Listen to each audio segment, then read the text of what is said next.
Cat. Like, no, we're moving on. All right. You said that, and the whole system went, "Oh, we're moving on. Oh, okay, sure, let's move on then." um, so yeah. So the next case that they went to was a case of him trying to prove that a lady is cheating on her husband. Hmm. So he goes to this cafe, or he's headed towards this cafe, and the girl's like, or he's staking out the area that the lady's in, and then the lights flickering, everything's falling apart. 1 second.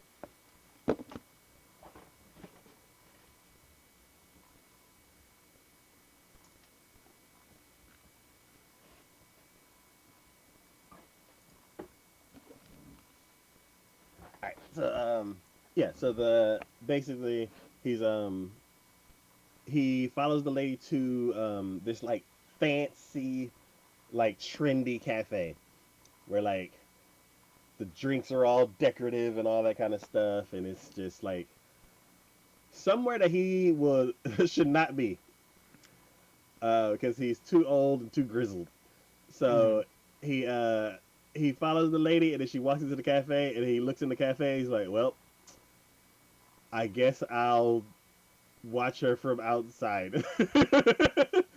um, so the girl walks up, and she's like, "You want to go in the cafe?" And he's like, "No." And he's like, "We can pretend that we're a couple, and I'm your very younger girlfriend." So he's like, "Okay," and then they go in, What and about father and daughter? I mean, come on, yeah. there's a better one than that.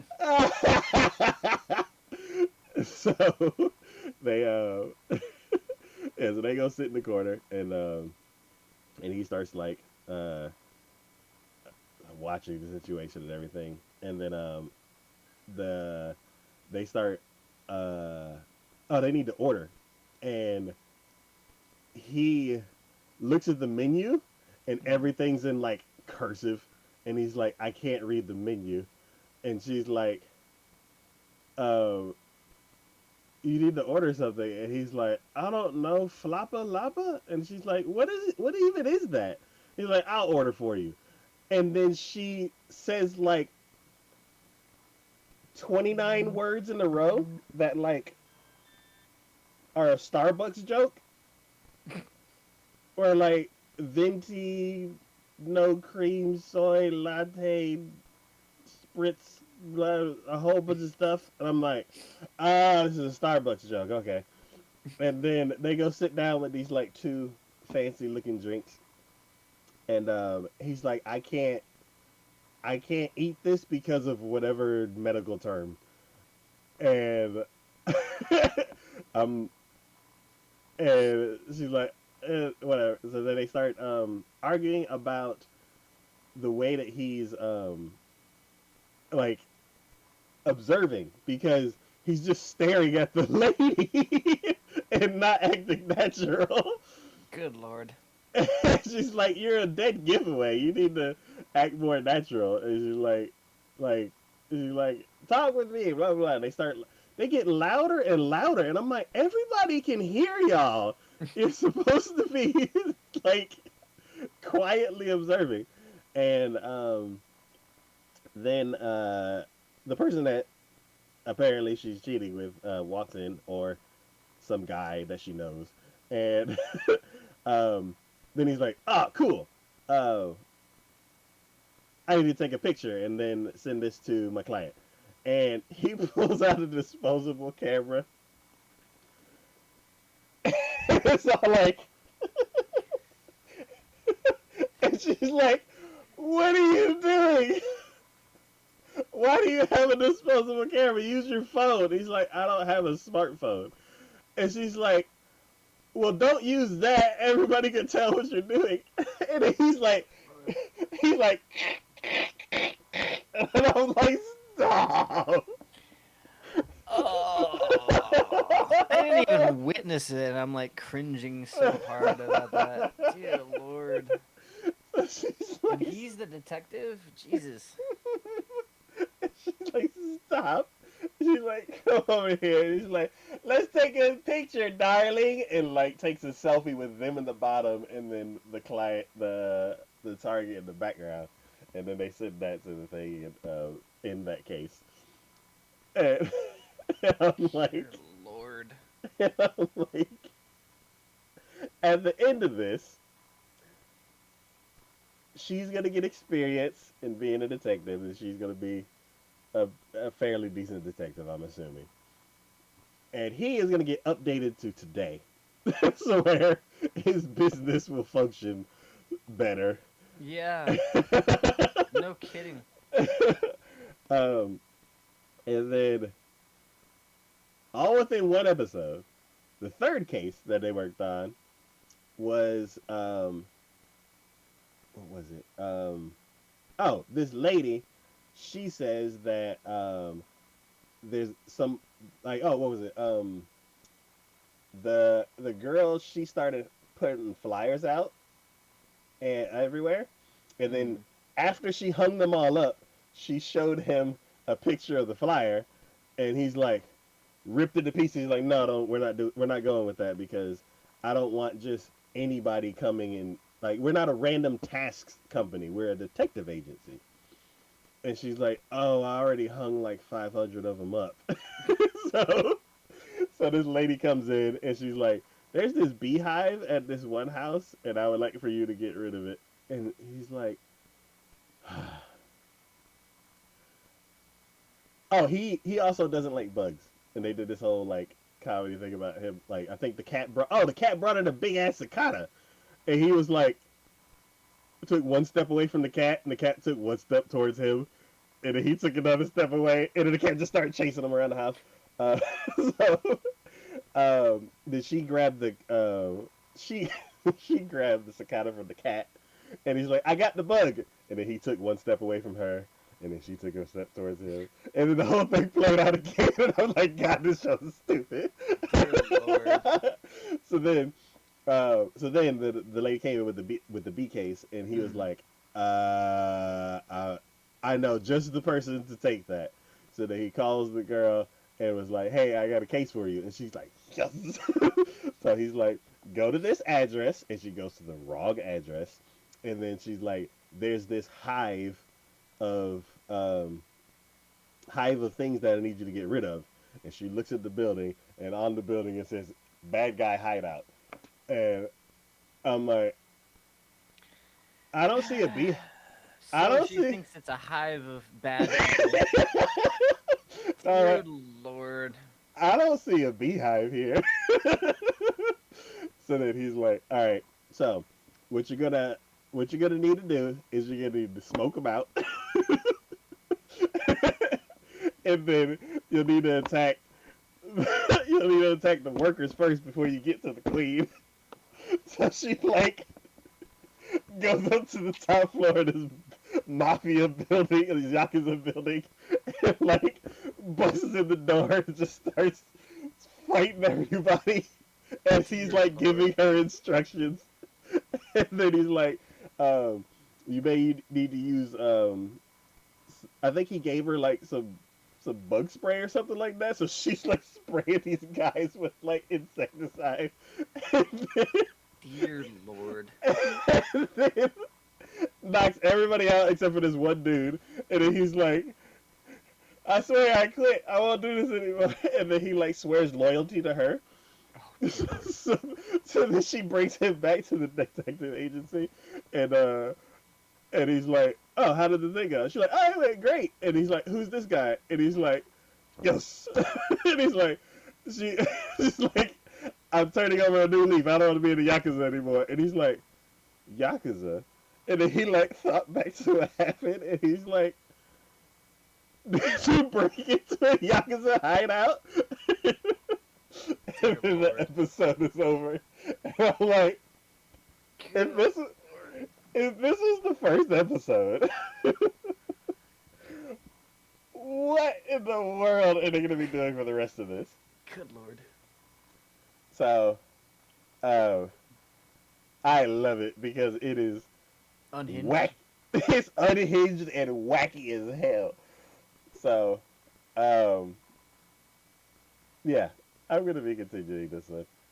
If you want something that makes a bunch of random bad jokes that sometimes are funny and then moves on, uh, this is the show for you. I'm sorry, you're not selling it to me at all. Like, it's it's like we're gonna do a bunch of dad jokes because he's old, and then we're gonna do a bunch of silly, trendy jokes because she's a young adult, and then because we're trying to make you laugh, we're gonna throw a bunch of other funny jokes, and we don't care if they land because we're gonna move on to the next thing. It is just, it's Just just, rapid fire them bad boys out there. yeah. It's like batting at a batting cage. It's just swing, miss, swing, ha ha ha, ha. Swing, miss, swing. What in the world are you talking about? Swing, ha ha ha. It's just, it's just random, unhinged, and I can't. I'm on board. Fair enough. But yeah. So it's one of those weird things where it's like there's a reason why I like some fantasy shows that you don't like, Mm-hmm. and it's because they're wacky. Oh, I know, because Konosuba is one of your top ones, and it ain't one of mine. And then detective shows, most of the time they're like dry. Mm-hmm. They have interesting aspects to them, but a lot of times I fall asleep. This one, Mm-hmm. nah. I'm awake the entire time, ready for the next episode because it's barely a detective show. Dear Lord. So, yeah, that is that one.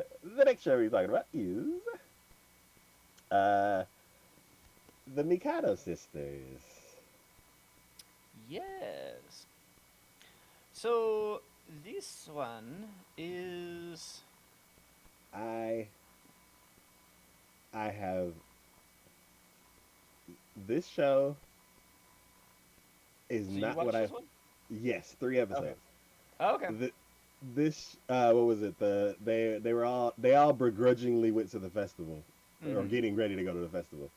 Um, this show is not what I thought it was going to be, but I'm glad it is the way it is. Yeah. I thought that they were going to be bullying him for way longer, Mm-hmm. and the show is mostly about him breaking them down the whole time, Yep.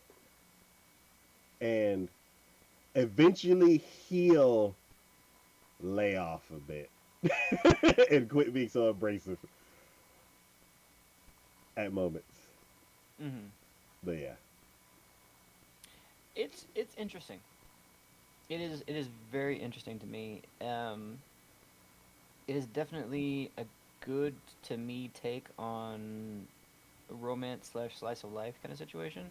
mm, And it really, I think it really has its own little message in that regards because like it really shows that these are all prodigies in their own right and in what they do and how they do things and are very concise and they dedicate themselves to what they do.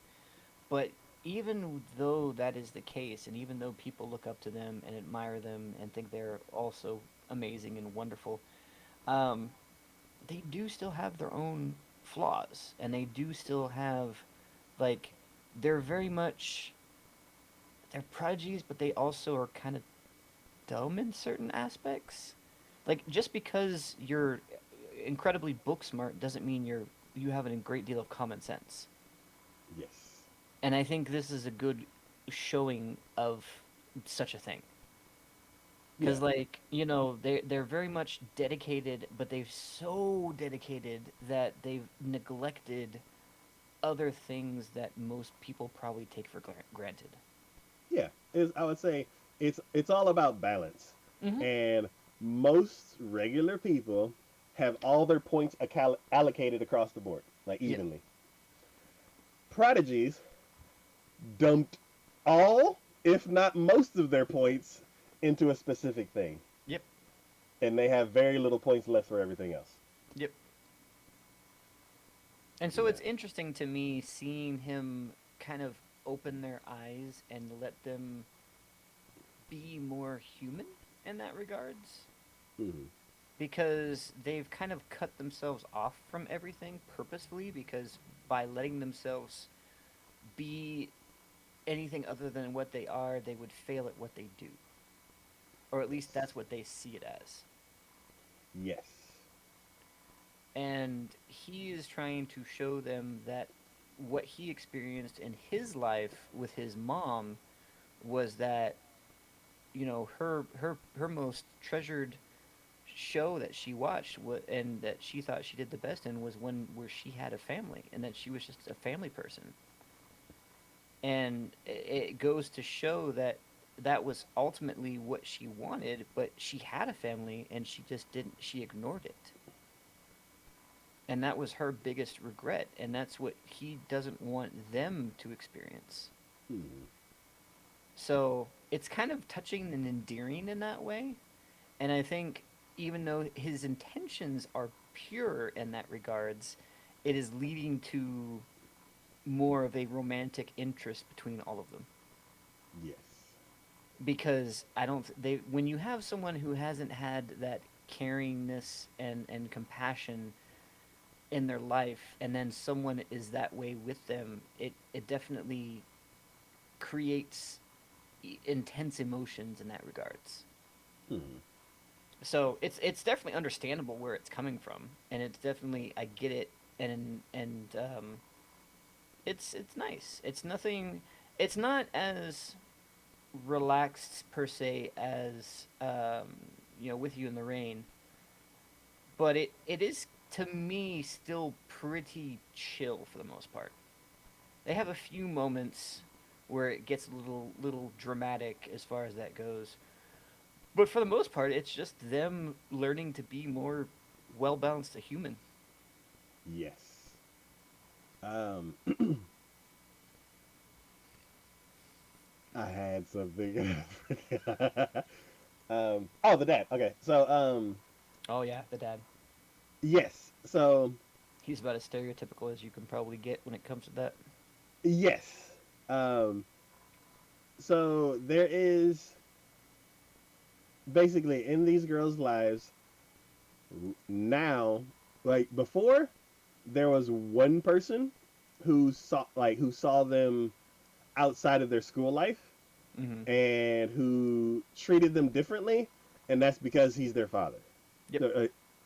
Um, but now they have another person who sees them differently than everyone else, who doesn't just immediately fawn over them Mm-hmm. or clash against them and lose, Mm-hmm. uh, and um, who treats them differently than everyone else does.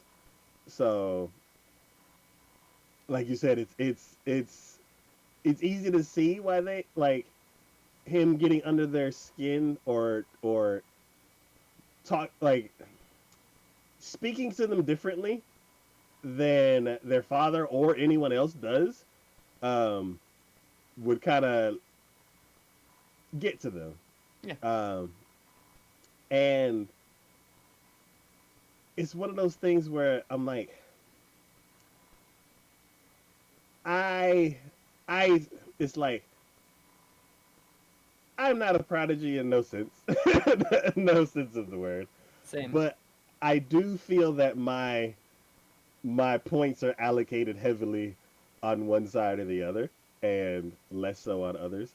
Um, and I do get that to like be at the top of your field, you have to kind of sacrifice other things. Mm-hmm. 100%. Uh, um, and one thing that I really like about this show is that they're not they're not only trying to like enforce balance, they're also showing ways to like not really like justify it, but like explain why balance is important. Mm-hmm.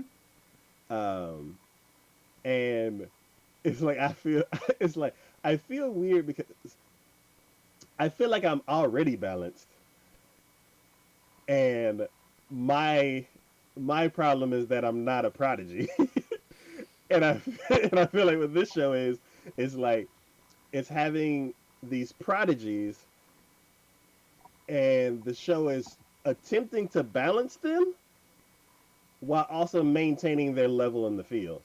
Yeah, And I'm like, because I mean, how? it's so say for instance with the one who's the actor, the one Mm-hmm, who performs and plays, mm-hmm, she's so focused on her role that she doesn't allow herself to be like she finds it hard to be more feminine, more outgoing and everything. And it the way he handles it isn't just to go you just need to allow yourself to be more feminine. It's more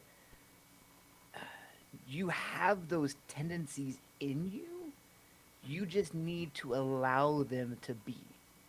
yes, So a lot of it they do kind of know, but mm-hmm, they're so strict with themselves yes, that they don't allow themselves to be. I mean, the same with like the martial artist. She also has a very similar situation where since she's in a martial arts, she feels like she has to be more boyish, that she can't be more girlish, even though she wants to be more girlish. Like she has that tendency in her. She likes pretty things, but because she's in a martial arts and she has to, it's a men's sport and she has to be tough, that she yeah, doesn't allow herself to be that way. yeah. And And it was also ingrained on early on. yeah, no, 100%. I mean, a lot of it's their father's doing, 100%. Mm, We're pressuring them to be better, to do better, and to ignore all other things. And it's that it's very sad in that regards. But they're so down on themselves and not allowing themselves to be themselves that yes, it's a matter of he's showing them balance, but showing them balance in a way that it complements and allows them to even to reach greater by allowing themselves to not suppress that as much. yes, So, yeah. Yeah, like even what you said with the oldest sister, she refers to herself as the prince at school. yeah. So yeah, it's like a they have their own identities that they must live up to, Mhm. and um, it's also kind of like they're like old and set in their ways, and uh, Very he's much kind so. of yeah, he's kind of like the wrecking ball to like take it down, take it at Mhm. least, and I would say hopefully not a wrecking ball to like smash everything, but like like a wrecking ball in the sense that he has to like do enough to make an effect. Yeah. Without completely dismantling. Yeah, Yeah, no, 100%. yeah. It's a tough balance. Yeah, I'm shocked that he was able to coordinate everybody like all in the same place, even though all the events took place in the same spot. Luckily, um, but yeah, the way he attempted things at the beginning, Mhm. of course, he was learning and he's gotten better even within the 3 episodes that I saw. Um, I was like, no, stop it. I feel like he was trying to change my routine. I was Yeah. like, no, no, it needs to be that way because this and that. And he's like, why are they so stubborn? I'm like, get out of here, messing with everybody's stuff. So I do like that he's like changed. I still feel like he's coming on strong right now, but maybe he'll lighten up. I'm not sure. Um, but that's also me, like how I feel about the way he's doing things, rather than his effectiveness and helping them. Mm-hmm. So, um, but yeah, I really like this show. I'm liking the way that it's turning out. I'm glad it's more positive than I thought it was going to be from the trailer, because Yeah. everything in the trailer was like episode one in like the first 10 minutes. Mm-hmm. But yeah, it's interesting. Oh yeah. I feel so. The next show we're going to be talking about is uh the water one. Water Magician. Yes. This is another one I really look forward to when it comes out to Okay. watch. Um, this is this is great fantasy. Okay. Unlike the rest where we've talked about, this has been dark fantasy. This is very light. This is very light Okay. fantasy. I mean, it does have a few little moments here and there, but for the most part, it's awesome. Um, so basic story: he gets reincarnated, same isekai situation. Um, but I guess and initially I believe he said he just kind of wanted to do his own thing. He didn't want to make an impact in the world. I think he got killed, or his life got terminated prematurely, and so in recompense to it, the god that he talked with reincarnated him. Um, you end up finding out that inadvertently one of the abilities that he ended up getting was eternal youth. Okay. So it's interesting because he starts off in a like forest area with some open plains or whatnot, and he's just learning about the world. He learns about magic, he experiments, but there's never any direct clue as to, since at the end of the episode one, the gods make mention the fact that, oh, it was my error. We gave him an extra ability, and he has eternal youth. I don't know how long he was there, but it seems like it was probably a good chunk of time, and he Hmm. just didn't notice. I mean, when you're not really paying attention, you don't have any clocks or anything like that. I can see where time would just kind of get away from you, especially Yeah. when you physically are not aging. Like if you don't And feel like you're aging, you could probably think times, weeks are actually months and months are actually you know what I mean? It's like yeah, it feels weird, it feels different. does he come Um across this a lot of people? no, cuz where he was at, nobody was there. They put him in Okay. a remote area where in a forest with like plains nearby, and it's just he had a a cabin that Hmm. was made for him. They gave him some starting food and such, but then he basically had to start his own life where he started killing monsters and animals for meat. He actually started a farm, and he played around and learned water magic and became exceedingly good at it. And to a point where later on, he came across a some evolved animal that he first at first couldn't defeat. And then during another one of his travels walking around, he came across a lake where he actually met with the Fairy King, which he looks like a Doulahan, which I would think usually are female, but they keep calling him the Fairy King that he ended up meeting. He didn't talk with him. The Fairy King actually just took a liking to him and ended up training him in the usage of weaponry and sword fights.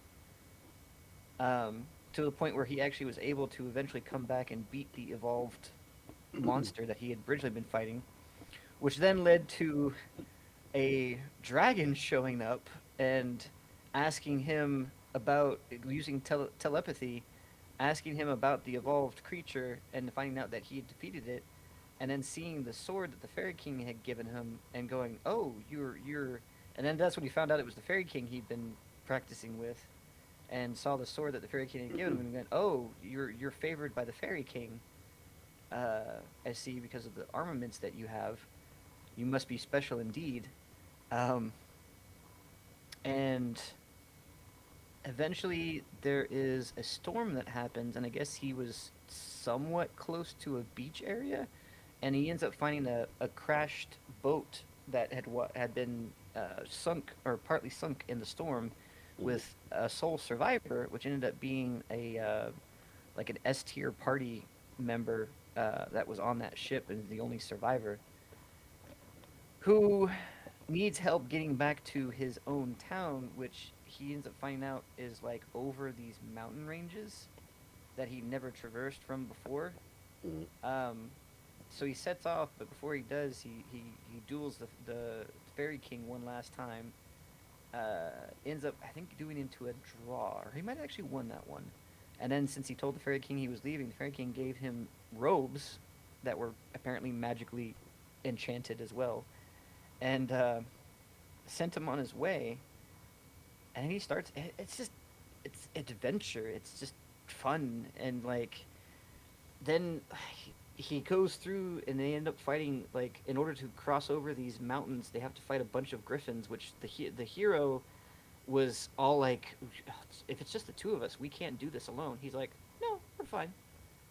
And like, he would materialize large blocks of ice above the griffins as they were coming down to attack, and Mm. drop them on them, and so that pinned them to the ground, and he would then have the hero go over there and just basically behead them at that point.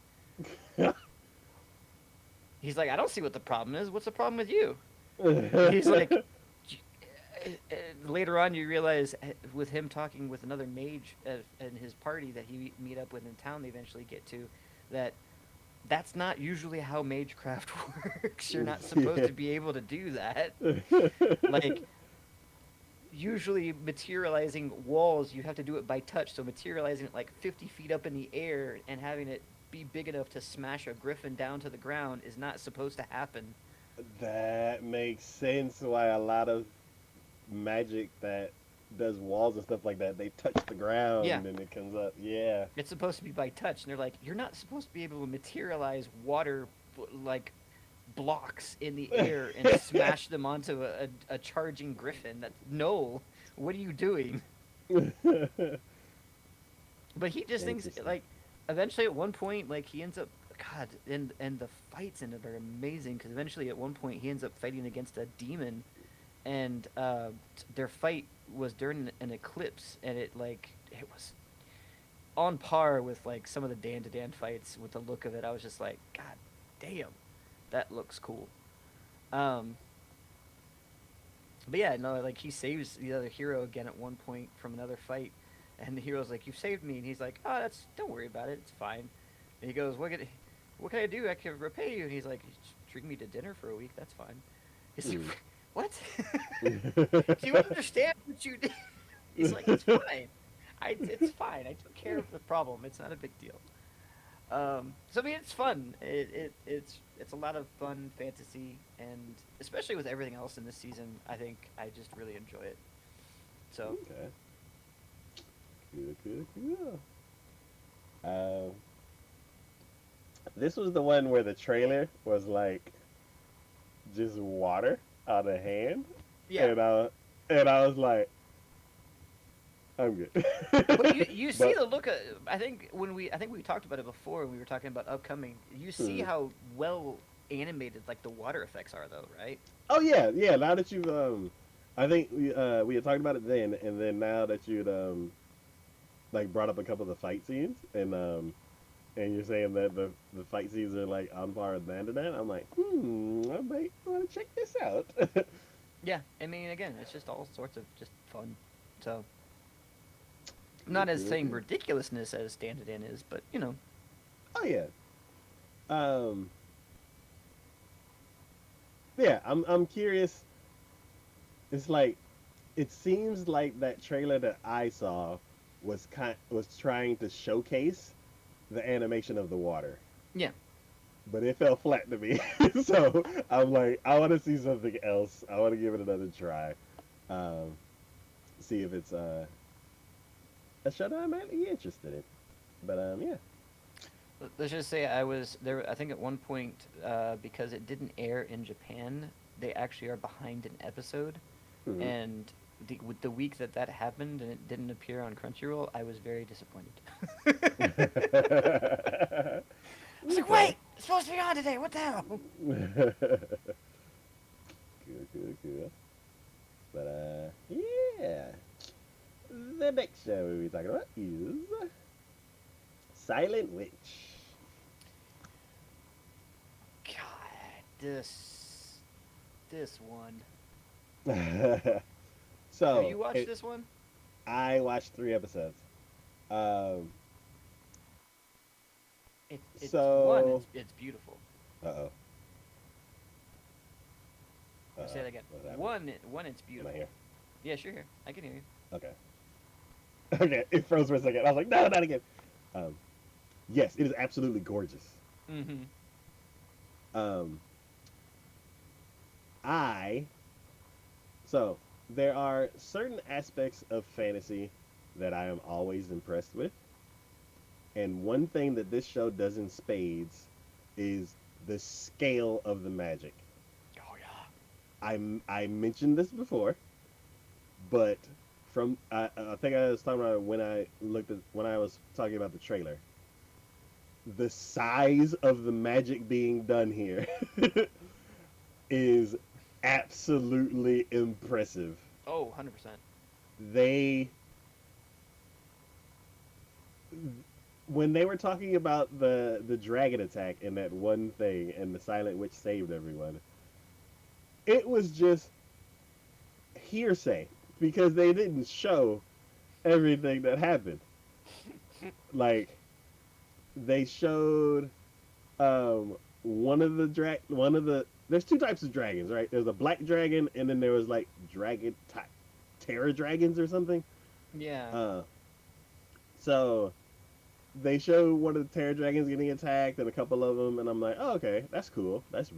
Like for her to be able to cast magic like that and attack multiple things, um, that's cool. But that wasn't the whole story. Then, and they didn't actually show her killing the black dragon. Mm-hmm. Um, After she killed the black dragon, then I guess they got pissed off and started attacking the princess, the king, the castle. Yeah. Um, then um, she cast even bigger magic and got rid of all of the Terra Dragons all at once. And Yep. they showed that, and I was like, "That's the that's that's the biggest magic I've ever seen." Oh my god! Yeah. 100%. So, yeah, this show is breathtaking. Yeah. You know what it reminds me of? Ancient Magus's bread. Yes. And the way the magic is, and the way it always like is you feel like the world is alive. Yes. Yes, very much so. Oh, even with the books. Mm-hmm. When she was putting the Yeah. books away. Yeah. Whenever she did that, Mm-hmm. I had it's like I flash back to that clip that I made of when we were talking about Agent Magus's bride, and you had brought up that like the world is. You actually brought up then that the world is alive, and like the books were like. He's like, they're like, why don't you ever like tidy up the books? And he's like, whenever I try to, they kind of just get up and walk around on their own, and like one of the books just started walking around. Yeah. But yeah, 100%. yeah, Yeah. It. Yeah. And it's interesting to me that the whole thing brought about was because she was just awkward and she couldn't speak in front of people, so she came up with a way of doing magic without having to speak. yep. So, No, and I love the characters. I love her little familiar, the cat familiar. I think he's yes, great. that's the best familiar. Oh my god. Look, I'm hitting you with my paws. Look, do you feel better? Do you feel better? I love that he could transform. Yeah, that too. And he transforms into that dude, and he's like, "Let's practice." And she's like, "No, no, no, no." And he's like, "Come on, let's practice." And I'm like, "Stop teasing her." You know what you're doing. Yeah. Yeah. And oh god, the relationships in it too are great. The intrigue, and it's funny because she's getting caught up in like this all this high school drama and stuff like that. Yeah. And at the same time, I'm like, she's a silent witch. If any of y'all actually knew who she was, none of y'all would be acting like Yes, that's right. that. If any of Ah, y'all knew the truth, and now you're only 3 episodes in, but there was so far an episode where somebody, because of something they did, found out the truth, and it just absolutely floored them. nice. I love her reaction when somebody's telling this grand story of what the Silent Witch did. And she's like, All just, embarrassed as hell. Oh god, don't it's no like, no. it's like, I want to be as far away from this story as possible. Yeah, 100%. uh, yeah. The And villain that, oh, I love the fact that like she does things. I don't know if you've gotten to it, but at one point she ends up killing another beast or monster that went rampaging into town. But she did it from like a tower, a belfry tower, so no one knew it was her, and someone else was already fighting it, so they just assumed he did it, and she just let it happen because, again, with her personality, she does not. She wants to be as far away from the limelight as possible. She doesn't want any accolades. She doesn't want yes. anyone saying she, cheering her on or thinking she did a great job. She's just like, nope, I killed it. That's fine. He can take all the credit because I killed it. It's fine. Yep. Um, Her friend that's the villain that plays the villainess and is Oh, always like, I, and she's so happy to do it.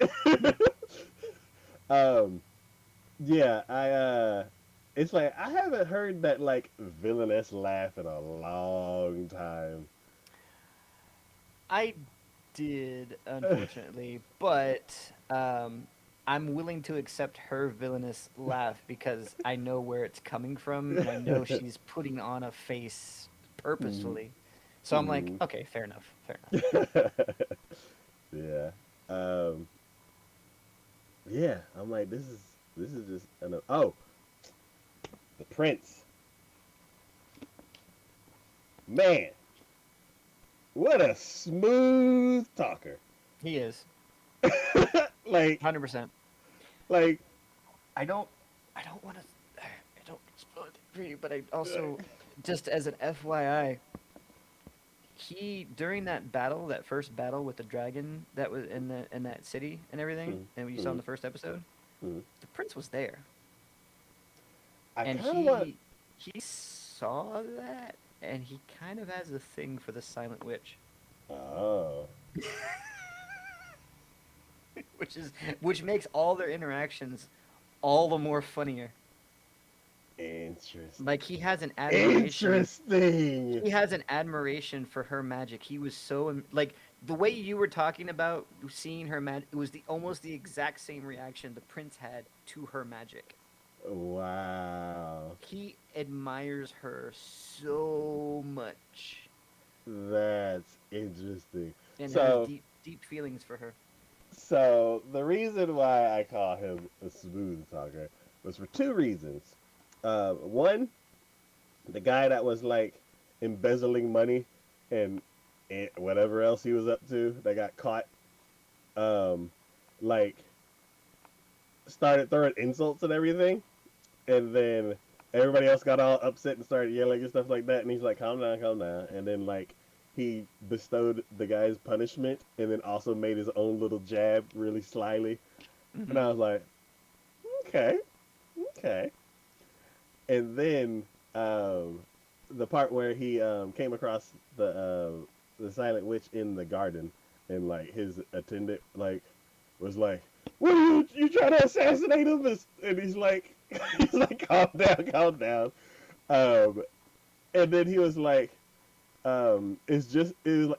it's just a little squirrel, and he like gave squirrel. I was like, oh, the nuts. I was like, you, you sly dog. And now that uh, you told me that, I was like, oh, interesting.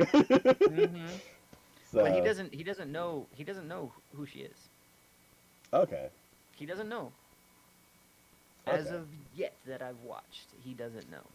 But like okay, things keep happening where I think it's going to eventually come out at some point soon. okay, interesting. Ah, but yeah, yeah, I'm really liking this show. Uh, It's an amazing. I think this is, for me, probably one of like this and like Water Magician. I think are like two shows that I was just kind of giving a shot to hmm and didn't realize it feels like the underdogs. Like I didn't think they would be as good, especially with all the other big names in this hmm season. hmm It kind of took me by surprise of how actually good they were.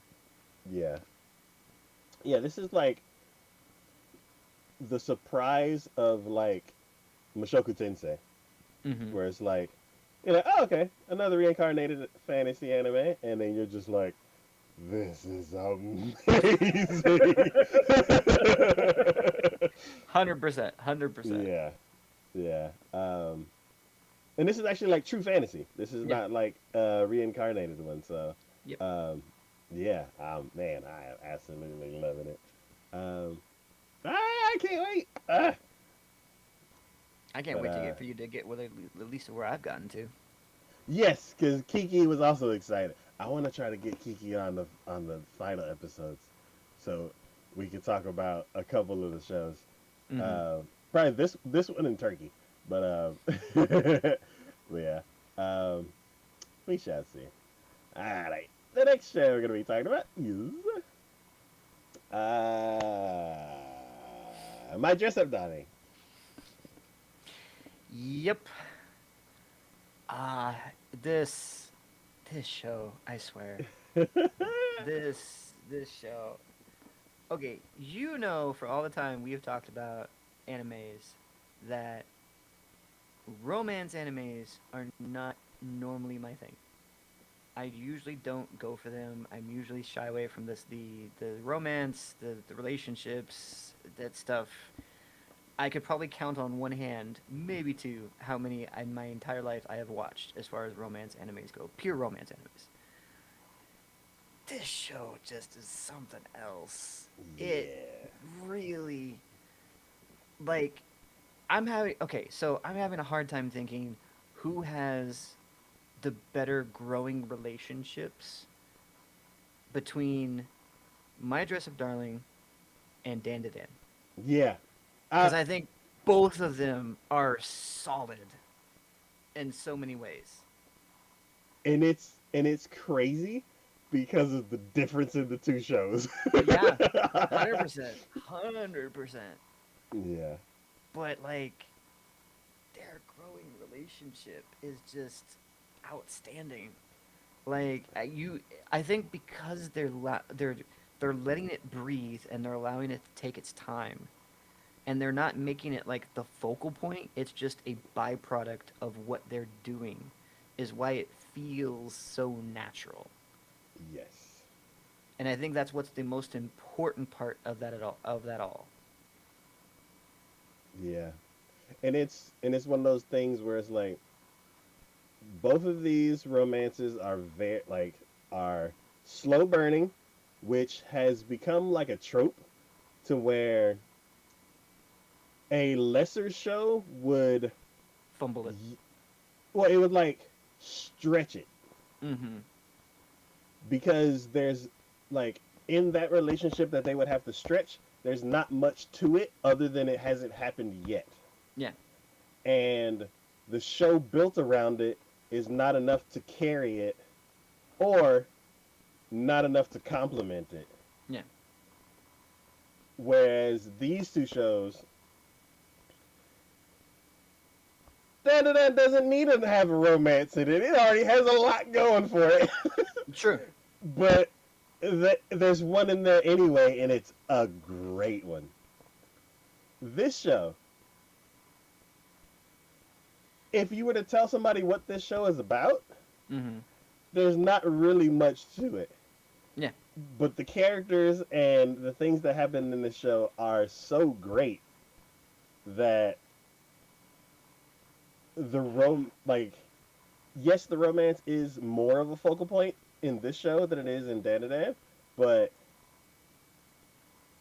even with that, there's so much going on with it. It's more of a complex relationship Yeah. because both of the two characters are complex and Yeah.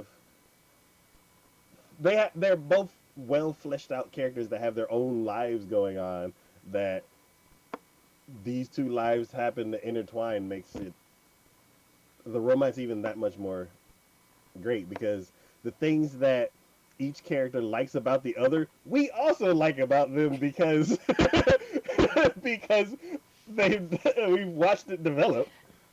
I cannot. So, I will freely admit I do watch another. I watch occasionally some reactors on animes just to kind of get a different viewpoint or see if I agree on certain things or they agree on what I think of as far as that goes. Mm. And there's one I watch for specifically for Dress Up Darling, and I will say all the time that things that are happening in there, she always says these are good beans. These are good beans, and I agree with that. They're good. And I mean, they're just good. I mean, there's nothing like yes, there's misunderstandings that happen, 100%. Half the time they're completely comical, but like they work so well with each other that and you see that both of them are coming from a place of pureness as far as that goes. And like I'll give you an example. Like with when Myron got sick. Mhm. When Myron got sick, we immediately go to Gojo, who is at school, just keeps checking his phone, keeps checking his phone, keeps checking his phone. You're like, oh, because he keeps going, "Are you okay?" Because he hadn't heard from her, hadn't Yeah. seen her. She was out. He didn't know. And then all of a sudden, we cut to her. She's in bed. She's got a mask on. She looks terrible. She hears a knock at the door. She goes to answer the door. It's him. She thinks it's after school, but no, he left school. Oh, I didn't even notice that. He left school because he goes, "Oh, it's already after school." He's like, "No, I left school at lunch." And I figured you wouldn't I figured you need some medicine and you wouldn't have fed yourself. So I brought this and I was like, that's good guy. Good lord. He just cares so much. He couldn't stand being at school. He wasn't concentrating, so he was just like, "You know what? I'm just going to go. I'm just going to go and I'm going to help her cuz I know she probably needs it." And then the Yeah. fact that he sits her back in bed and makes the food, and as he's feeding her, she breaks down because she didn't have any food, and he Yeah. knew this about her because of her diet that she normally has. If she's Yeah. not eating at his place, she only does convenience store food essentially. Yeah. It is like So she she was in breaks such bad down. shape. Yeah, such bad shape she couldn't even go there. Yeah, and she breaks down and just is like, "Oh my god, I didn't have any food. I didn't know what else to do." And he's just like, "I know." And no judgment, no anything like that. He's just like, I know, that's why I'm here. Here, have another bite. Have another bite. Here, take your medicine now. It's like and the fact that she knows he's awkward, that he's gone through she may not understand or know like the whole story about what he's gone through, but she knows he's awkward. So she will notice things about him in that regards and try to encourage him or speak up for him because she knows he can't or won't speak up for himself. So it Yeah. just the nature of the two of them and just and because you know they are so pure and innocent with each other, when they have those misunderstandings or awkward moments, they're that much greater because you're just like, oh my god, this is hilarious. You guys gotta talk. Oh, someone say something, please. Someone do something. Ah, what are you doing? Oh my god. So I mean, you Yeah. you feel it more. So it feels more natural in that regards. Oh So yeah. I yeah, take it from someone who does not normally watch these types of animes or these types of shows. If I say it's good, it is good. Yeah. I yeah, And there was one moment where um the show gave me like a flashback and it was when the you can equip boobs episode. Um and when they followed that one cosplayer to the basically the cosplay store, yeah, um and they started looking around at all the different different tools, materials, merchandise, all that kind of stuff. Um they're standing and looking at one of the displays, and I got a flashback of like Spirit of Halloween. I was like, I kind of felt like I knew what that store. It's like at that moment, I could imagine what like a cosplay store feels like yeah, without actually being there. yeah. And I'm like, I kind of want to go see one of those stores just to, Hey, same. Honestly. because it's like I've been in a Japanese toy store Hmm. where they have like the mechs and the different figurines and different like I think it was a uh what's another word, stationery, there we go, it was a stationery store, and part of the store had like a toy section. um just going into that store and every product in there being Japanese, it has a certain feel to it. Hmm. It's like I would say like neat and tiny would be two words that like describe the feeling of that store. Yeah. uh and yeah, I want to see like one of those like cosplay stores to, because I don't know, it's just seeing them in that scene. I just got this weird like it gave me this weird flashback, and now I want to go to one of those stores. It's Um, funny that you mentioned that title too, because when I saw that title come up, I laughed because I was like, "Yeah, you can. I know that because I honestly have a pair sitting in my closet right now." So when I saw that title, I was like, "Absolutely, you can. Uh huh. I'm fully aware of that." I don't know if you did. I ever tell you about that? Me going to the Renaissance Festival here. uh, I maybe. Okay, because I did. I went in full costume as a barmaid. Okay, interesting. Shaved, wore a wig, had the costume, fake boobs, whole 9 yards. And I think somebody actually came up behind me and went, Miss, can you? And then when I turned around and they saw my face, they were like, and they just kind of stood stare for a second, not knowing what to say or do. They called me for a woman from the backside. So I was like, I That's guess I was pretty convincing. that's funny. But yeah, this is one of the great romances. Yeah, It's and the drama is so nice too. The drama is so poignant, but they do have those moments where they just kind of like in that same episode you were talking about when the cosplayer talks about how he dresses up as a woman and then mentions his girlfriend, the issue he had with her, and you can see the look on Gojo. They made a poignant look to look at him in that regards, and then just to have that same dude just go, "So I dumped her," just matter of factly, Yeah. and I was like, one, I was like, "Bravo, hell yeah, no, absolutely, get her the fuck out of here. Your life, your things to do. Don't let someone else tell you what you can and can't do." But then, like, to see the look of Gojo, just a realization of just being like, yeah, if you're, don't let people tell you what you can and can't do, and do what makes you happy, you know?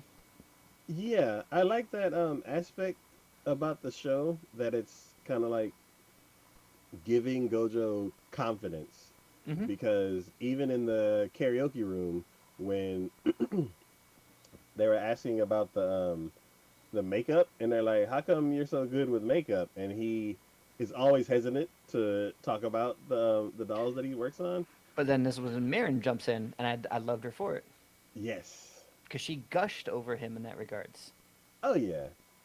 And then another person jumped in and he was like, "Yeah, my one of my friends or relatives or something like that work he works in the like he works I don't know if he was like TV or movie industry or something like that. He does makeups for the stars and stuff like that. So he was like, He basically said he was a beautician, I think, basically.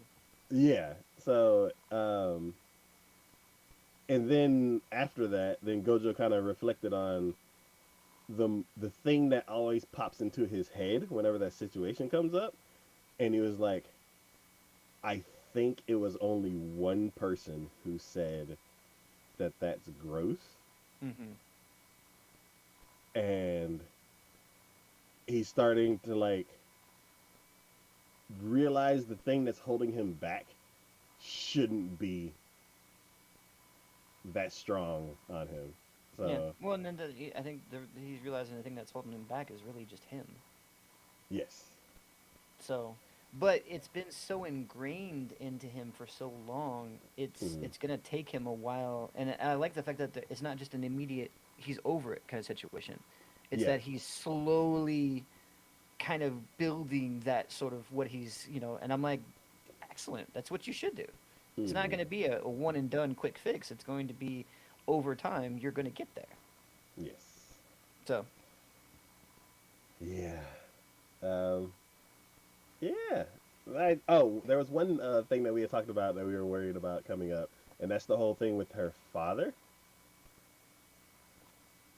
Um, I've not, other than the fact that he's been mentioned, I haven't really seen or heard anything about her dad. yeah. So I'm wondering if it's just gonna like drop like a ton of bricks when we're having a good time and ruin ruin the mood. Um, or if it was just something for season one and season two is not gonna have anything with that at least. I mean, the episode I'm on, the one I just watched recently, was I guess he's having to stay over at her place, Okay. and she mentioned him using her dad's bed because he's not there.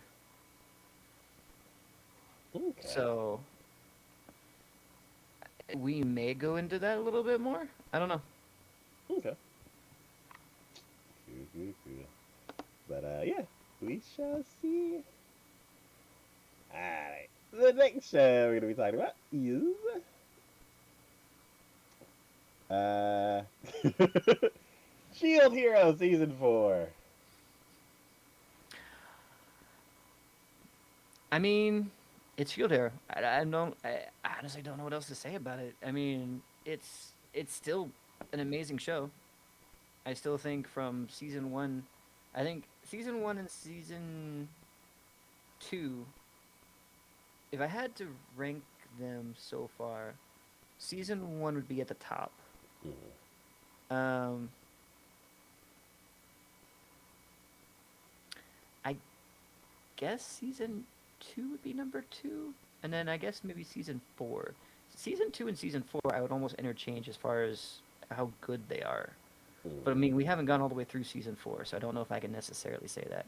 Season Mhm. three kind of felt a little lackluster. I'll totally admit. Yeah, yeah. I watched all of season 3, and I was like, It wasn't necessarily bad per se, but it didn't hit the high notes that the other two seasons had hit. yeah. I was like, am I forgetting something? Yeah. But uh, season 4 has been pretty solid so far. hmm, We're building more upon the world. We were sticking to our world, or the new world that we're in, I guess, at this point. yes, So we're not transversing other worlds anymore at this point. But yes. um, yeah, to see we're dealing more with Raftalia and her upbringings and her family and where she was from, which is interesting. I mean, I like That's her. She's a right. solid character, and learning more about her That's is right. nice. So, I love the fact that um someone brought some new clothes for Natalia, and they're like, "Here, try this on," and then all of a sudden it's like, "No, you've declared war!" And yeah, they're like, "No, we didn't. No, we didn't. For real." And they're like, "Die!" And they're like, "You yeah, know what? Since you're since you're making a big ass deal about this, we are declaring war." yeah, yeah, And I was just like, "Whoa!" yeah. Well, I mean, Yeah. that's, I mean, Nafumi, you got to figure he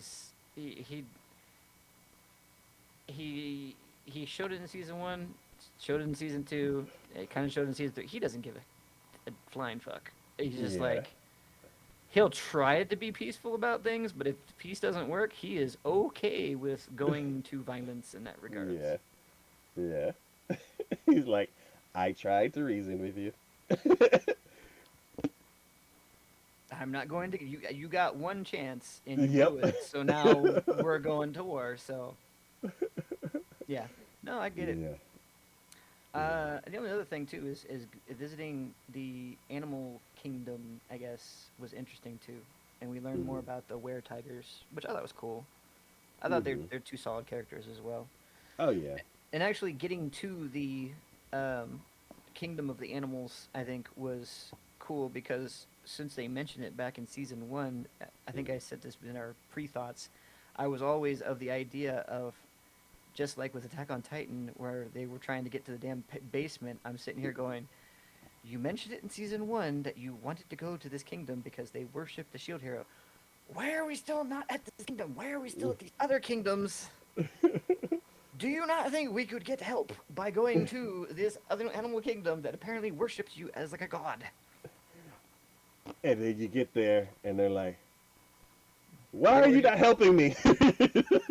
they worship him too much as a god, and Yes. so you're like, hmm. And then all of God, the fact that all the ladies wanted to get with him, and he had to like bail out of there so fast. That was scary. That was incredibly scary. It was like, and the queen was like, "Yeah," and then they'll try to make a harem, and then they'll do all these other just a passing sentence. Was she wrong? No. Oh man. Um. If he was any other man, hey, Yeah. it's, Yeah. it might Man. have been why she was so blasé about it because she just expected that it's probably just going to end up happening, but Yeah. not with him. Um. I. It's so interesting as far as like the animal kingdom goes that it's it's like demi-humans are looked down upon Hmm. so much that they kind of like got pushed off into the corner to make their own kingdom. And probably at the beginning things were um like fine, but then eventually everybody got segregated into their own like species and stuff like that. Probably. And then they end up doing the same thing to each other that everybody was doing to them. Yep. And I'm like, no. Yep, 100%. Yeah, but yeah, it's like it's unfortunate that that happened, but I'm kind of glad that the story had that happen. Hmm. Yeah, No, I agree. because I It's and also like it's interesting to learn as where that goes. yeah, and I kind of also like the fact that going to the place that everybody says worships the shield hero, he goes there expecting to get what he wants really quickly, and it did not happen at No. all. And I yeah, I also like that the spear hero has been kind of the unsung hero for protecting his village and kingdom without anyone else knowing about it. like what's this crater doing here? Flashback to last night. How dare you villains come in here? Die! And then And they go back, final time, and I'm like, stop it. and then they flash to this to Naofumi's town, and they're like, "Has there been any assassination attempts? No, it's been rather quiet. We don't understand what's going on." Cause of the spear hero. Yeah. Um, it's man, it's like when the shield hero was by himself and all the heroes were riding high on their popularity in groups. It's like you would think, what would it take for the heroes to start working together again? And it's like everybody had to fall completely apart, Yep, mostly by the hands of one person. the bitch. Yep. Yeah. But it's like everybody had to hit rock bottom. And I'm Mm. like, did it Just so, have to be that difficult? just so everyone knows, that is actually her current name in the anime too. Yeah. I still think that's funny. Yeah. Dad got away with just being trash. And I'm like, when is she gonna show up? It's like when the money runs out, Mm-hmm. but it's like she can't go back to them. Like, what if she does show up again? It's like, what? How? Mm-hmm. Because like she's already burnt all four of those bridges. Yeah, well, you know what's gonna happen at some point. Yeah, but yeah, it's more Shield Hero. We got a big battle coming up. A lot of different people are training, and uh, and a couple of the heroes aren't at 100% yet, so that's a little worrying. Mm-hmm. But yeah, we shall see. All right, the next show we're gonna be talking about is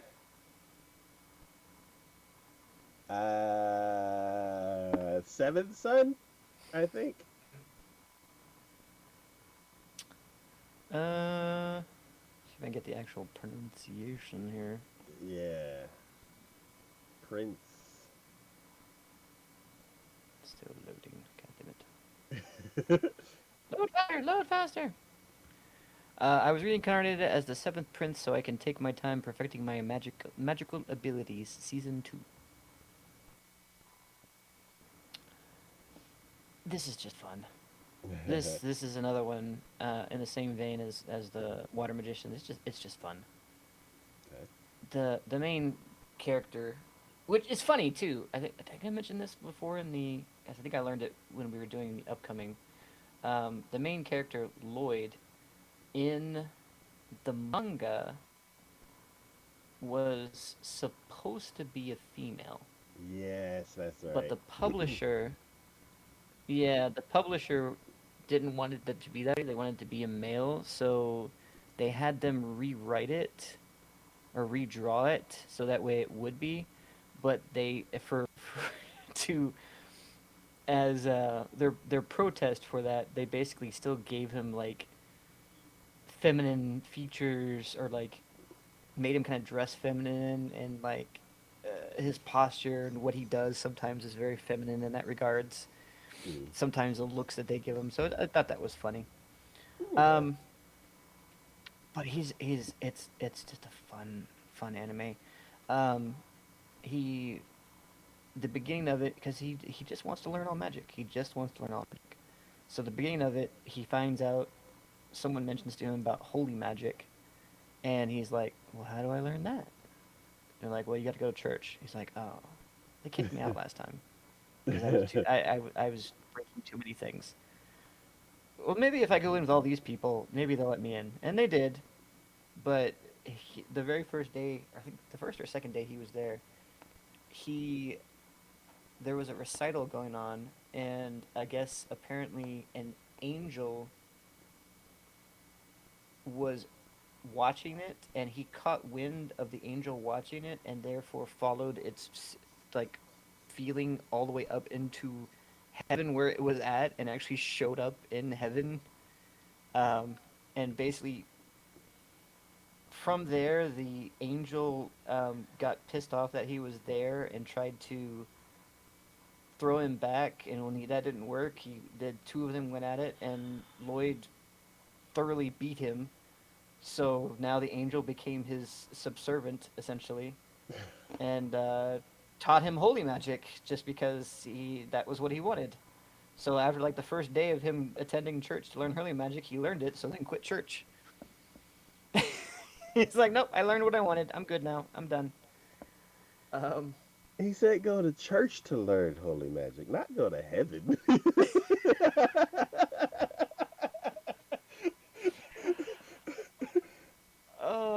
but he totally, thoroughly like the here again. The battles are so glorious looking, so beautiful.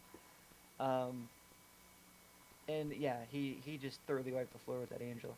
But then you end up finding out that there's corruption going on in the church because one of his followers that came with him stayed in the church because he felt bad that Lloyd just left out of nowhere because he was done with it. And then finds out that there's like experimentation going on where like undead are being made or like some experimentation with human crossbreeding with other animals and stuff like that, and just it was weird stuff.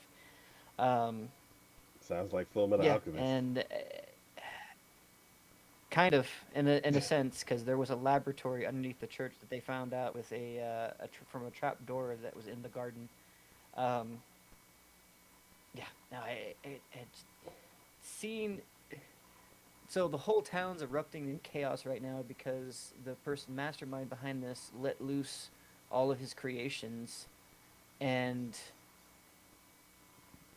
the angel and the demon went off to help protect the town. But the demon was like, "We need to go hurry up and protect the town and get back here to Lloyd real fast, because he's facing the mastermind." And the angel's like, "Isn't he strong enough? Shouldn't he be able to take care of it?" And the demon's like, "You don't understand. This mastermind has magic that Lloyd has not seen before. So he's going to allow him to use that magic because he wants to see it so he can learn it and do it himself. He might even let it hit him just so he can understand it better. We have to get back to stop this." Yeah. Yeah, so I'm just like, all right, fair enough. I don't know, it's fun. I thoroughly enjoy it. Um, maybe not as much as Water Magician, but pretty close. Pretty close. It's definitely one I do look forward to, but it's not one I'm like super excited for. Okay. Good, good, good. That's interesting. Um, it's like every time I see that picture, I always think of slime, especially because it starts with Tensei. Yeah, Uh, so I need to maybe watch the first episode just so I can get that link out of my head. But probably. yeah, but yeah, cool, cool, cool. All right, the next show we're gonna be talking about is welcome to Outcast Cafe. Yeah. So this one, so I don't know. It in the beginning it was more interesting to me, um, because it kind of felt the same way as Hotel Inhuman. Mhm, Because so the main character gets kicked out of his party, pretty typical. Um, but he is like top tier, level 99, and like the highest anyone's ever gotten to is level 100. mhm, And but his passion is for cooking, and in fact, his team relied upon him for much of that because he's a phenomenal cook. Um, but he's tired of the adventure in life, anyways. Even though he's level 99, and he's like, you know what? I'm just gonna go to another town and I'm gonna open up a restaurant, which he does. Um, but in so doing, like every episode for at least the first three or four was like new character, new situation. He's just kind of the bartender behind the bar serving food, and he kind of helps out every now and then. mhm, Like he steps in when he has to, absolutely, but for the most part, he just kind of gives them advice and just feeds them food. mhm, Um, it does get a little bit dark in a few situations, but for the most part, it's just kind of chill for the most part. There's some intrigue and stuff going on behind the scenes. Something about his former party members trying to do something potentially bad. They haven't explained that yet. He's when he left, his captain was like, "Oh, he's finally gone. Now we can move on with our operation." And I'm like, "Okay, what's the operation?" mhm. But we haven't expanded on that yet. So yeah, something's going down, but no idea what at the moment. Okay. Um, but yeah, I mean it's okay. It's probably out of all the fantasy ones I have seen, especially this season, it was probably pretty mid tier. Okay. Like, it's not horrible, but it's not outstanding. We've seen Mhm. outstanding, and I've definitely seen horrible before, so we're pretty much middle of the road. Okay. so does most of the show take place at the restaurant? Mostly. Okay. He's gone out a couple times and done things, and we do follow him along in those sense when he does do that. Mhm. Um, we're getting closer to the end of the season, and he went back to the town that he originally started in that we saw him in the first time. But other than that, yeah, it's pretty much been he does the restaurant and things happen around him. Okay. So when people are telling their stories, does it like flash to the actual story happening, or does it just them telling the story? No, it's like so. Say for instance, the first one was an adventurer comes in full plate armor, full armor, and orders food, and then you find out that it's a woman, and she's an adventurer, but she can't find a job because nobody wants to have her in their party because not because she's bad, but because she's a woman. And so she struggles with finding a party that she can work with. He offers, saying that one of the people that came into his restaurant was said they were looking for a party member, didn't care who it was. He tries to hook them up. She agrees to it, but he cautions her, saying you shouldn't just agree to a party and put yourself in that danger without doing your research first. And she's like, no, it's fine. I need the money anyways. And he later overhears a conversation about a party of men who take women down into dungeon areas far below where they could be able to do themselves, and basically have their way with them and leave them down there to die. And so he gets suspicious, and you see her going down into the dungeon. She does most of the work, and it almost comes to happen until he appears with a bag over his head to try to hide his identity, even though he's wearing the same outfit. But he's carrying two giant meat cleavers, and he doesn't kill them, but he uses the back of the meat cleavers to essentially bludgeon them, um, and knocks one of them out and causes the other ones to run off scared. And then she passes out, and she wakes up later on, back at his, or I think he took her back to the Adventurers Guild or something like that. So things of that nature. So he steps in, but for the most part, it's we're following a lot of times the people who visit his establishment Hmm. and hear what they have to say, and he tries to help them as best he can. Okay.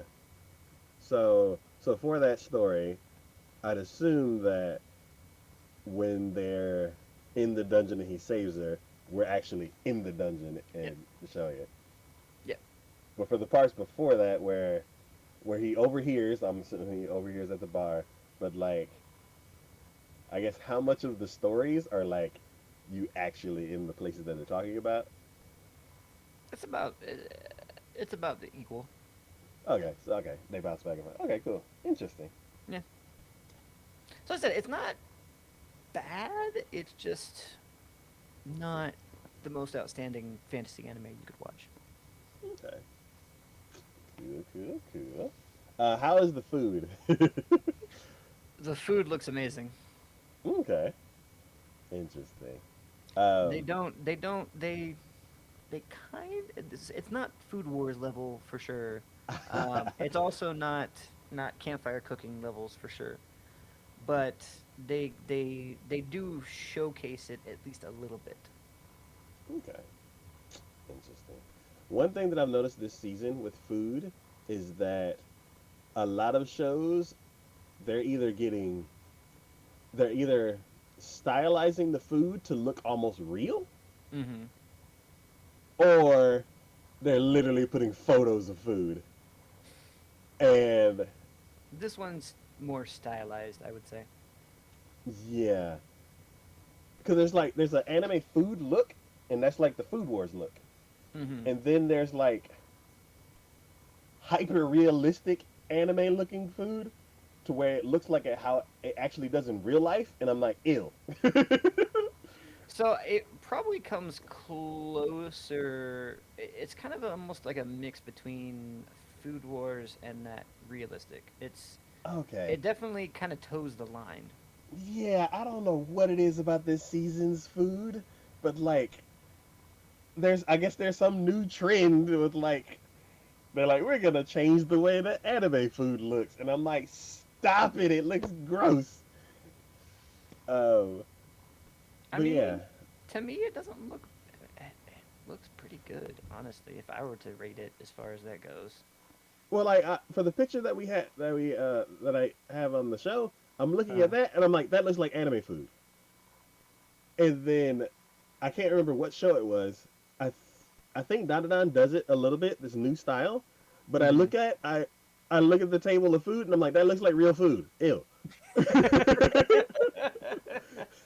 This is why I said it toes the line Yeah. pretty well as far as that goes between the two. Okay. Okay. But yeah, there's something about this season. It's like I'm like, why is the anime food changing the look? I'm like, it's not supposed to look like real food. Real food is gray Mm-hmm. sometimes, and anime food is has zero gray. So, but yeah, it's an interesting trend I'm noticing. But yeah, I'm glad the show has. I will say this. Let me just do this real fast. You have your phone near you? Uh,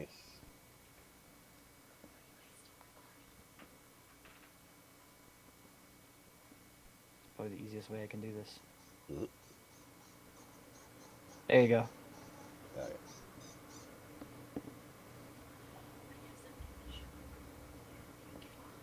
Yes, see, that's anime food. Yeah. Yes. That's what it looks like. Okay, cool. Good. The style is still alive. um, yeah. If I see it again, I will send you a picture of the new trend that I'm seeing that I dislike. Gotcha. But yeah. Okay, cool. This show still has good anime food looking um, style. So, alright. The next show that we're talking about is Second to last one. yes. This is well this three more. So 2020 2020 20 21 and 22. Okay, gotcha. New Saga. So yeah, this one is interesting. Okay. Um, I will say this one is interesting. This is probably a bit more in the better category for car in regards to fantasy than the previous one. Hmm. Um, so the story of it basically goes: you when we get in episode one, it is the end. We're like nearing the end of the final battle. Like our hero is sacrificing, people are dying, and he's trying to kill the Demon King. And we see the final battle between him and the Demon King. He defeats him, and in so doing, he sees a jewel um, shining at one point, and he gets killed, or like he gets wounded mortally in during the battle. And so as he's dying, he reaches up for that jewel, and when he touches it, he ends up getting transported through time 5 years back. And it's like 3 years prior to the war with the demons.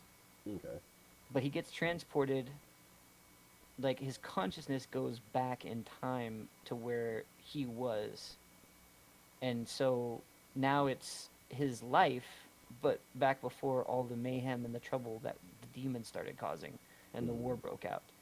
So now his plan is he knows things that happen because the last 5 years have been so monumental and things have happened, important events, that he wants to change history. Hmm. And, like, he immediately starts training, tries to get himself stronger.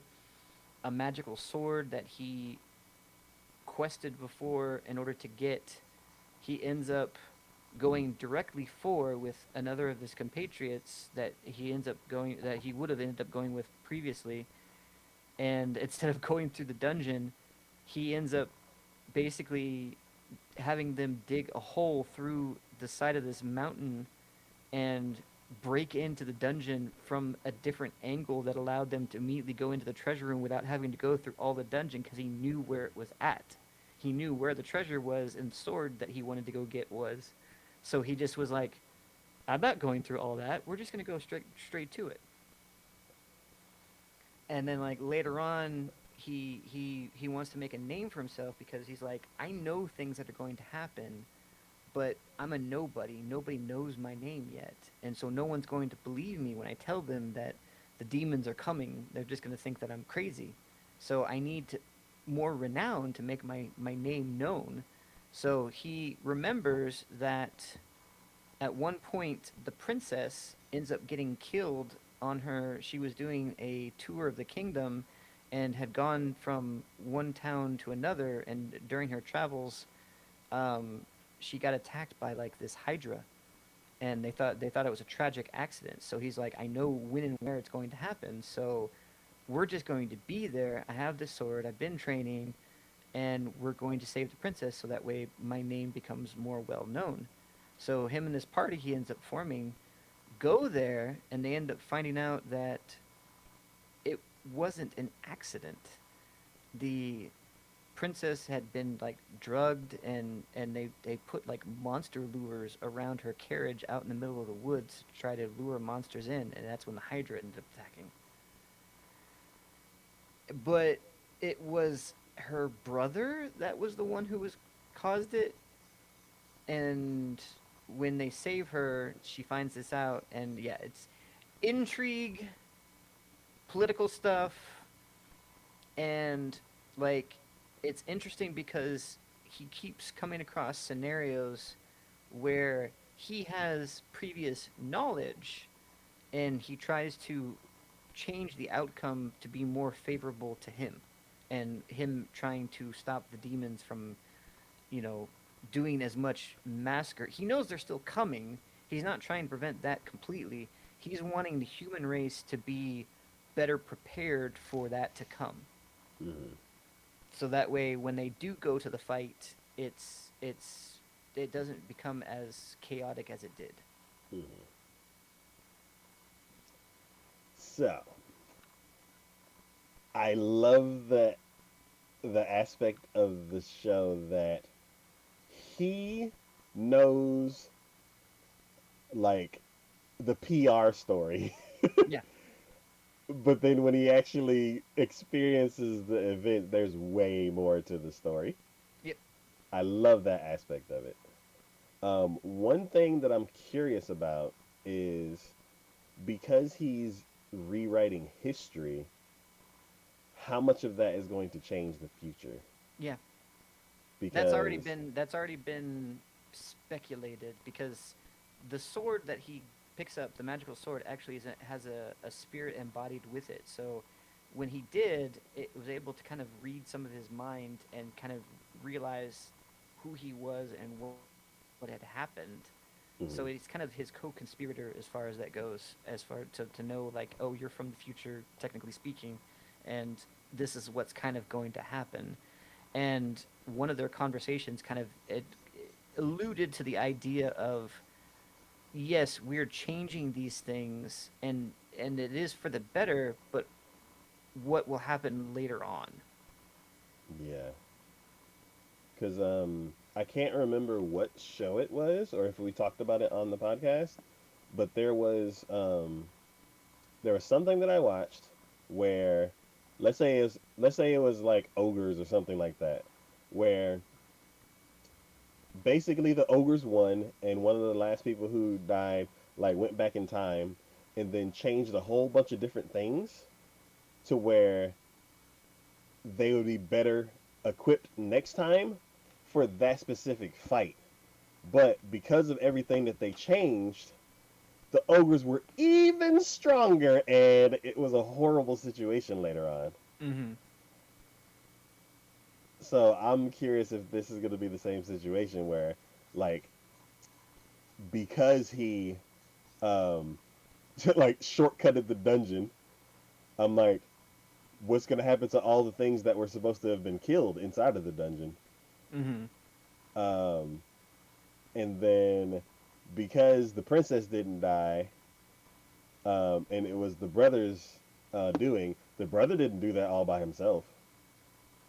No, So they did catch a co-conspirator with it as well because when he stopped it from happening, um, it was the knight commander who had been his co-conspirator, hmm, which ironically had been the same person who trained our hero. interesting. Yeah.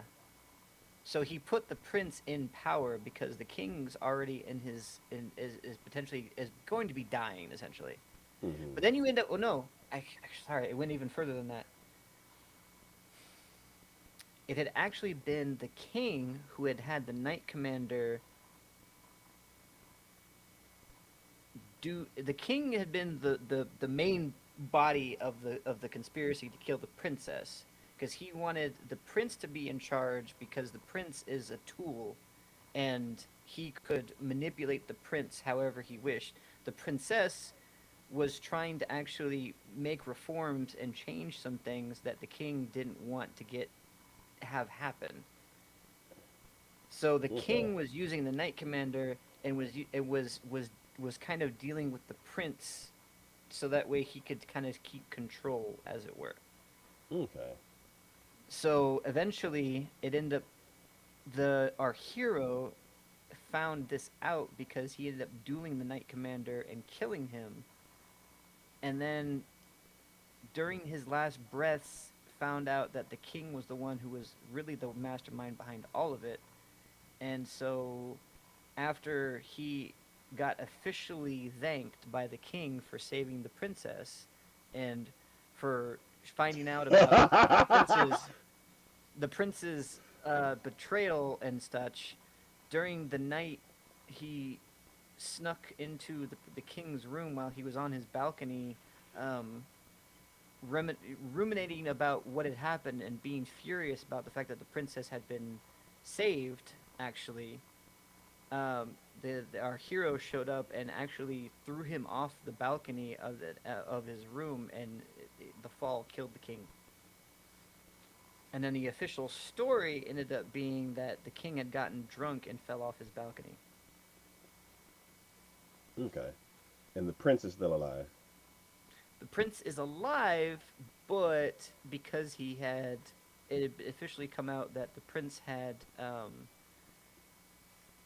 basically plotted to kill the princess, he's now in jail. So now the princess is now the one in charge. And there's no mom. Nope. Okay. So now she's the ruler. And yes, there That, seems to be implications involved with that too, but as far as that goes, it seems like the sentiment was is that she actually has the best interest of the kingdom at heart, and the hero is actually more inclined to think that this is a good thing because since he's the one who saved her, she will actually listen to him more yeah. than anyone else. Okay. The, I was like, does the prince have any connections? Because I'm like, That I don't know.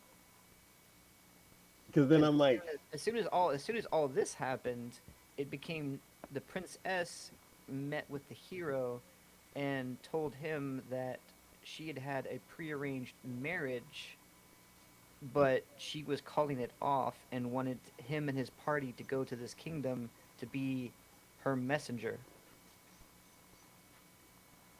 okay, And once he went to this kingdom, it's actually a kingdom that comes close to bordering territory known to be demon territory. He ended up finding out while he was trying to see the ruler of this area that a demon had infiltrated and killed him already.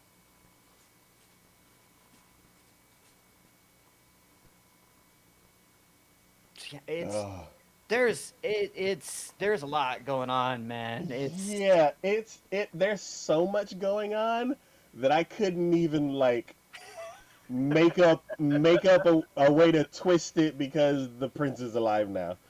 The princess is alive now, and yeah, I was like, I just got blasted with lore. And I'm like, I don't know. yeah. But see, this is what I'm saying. It is very interesting because they're not Yeah, just like they're not just like, oh, he's he has previous knowledge that he's using. It's like things are changing, just like you were yeah, saying. Things are changing, yeah, but the results of those changes we have yet to see. yeah. Interesting. And meanwhile, in the hero's mind, he's still thinking about the fact that the demons are coming, and he has a timeline of when they will begin their first attack, and he's wanting everyone to be prepared before that happens. Which is But now smart. that he's come across the fact that a demon has killed a ruling party in this other place that he's been to, and other people have seen this, now he has more credibility to say, "Hey, the demons are going to be attacking." Yeah, interesting. Okay. And currently, right now, he's trying to see exactly since they're already here. He's trying to see how far they've gone in preparations for their attack. Because like Hmm. even though he's preparing, it's obvious now that he's come across them that they're preparing too. Yeah. Yeah. Normally in like simpler stories, um, the person who's gone back in time is basically planning for how things played out, and because of the changes, usually things happen twice as fast, Hmm. and the main character gets caught off guard and the audience because we don't. like we don't get told about the advances of the enemy until it's too late, Mm-hmm. and then you have to like scramble to adjust to how quickly things have changed. Mm-hmm. And with this one, it seems like he's step for step as far as I know so far. It was like he's step for step with the changes. Yeah. Certainly seems like Uh, that way. yeah. So it's interesting. Mm-hmm. Uh, interesting. Okay. Cool, cool, cool. Alright. The next show we're going to be talking about is Turkey. Time to strike. Alrighty. Wait, we have one more after this? It's yours, yeah. I think. I don't think I have Um, another one after this. uh,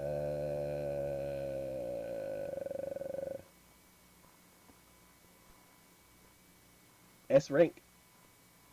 Oh! I was like, wait, do I? Okay, never mind, never mind, never mind, never mind, never Yes, mind. yes. I was just going in alphabetical order, so it's fine. I totally forgot about that one. All right. So yes, Turkey Time to Strike. This is 100% a bowling anime. This is not what I thought it was going to be. I thought this was going to be a bowling sports anime. But right now, at episode 2, where I got mad, Mm-hmm. this is a bowling isekai.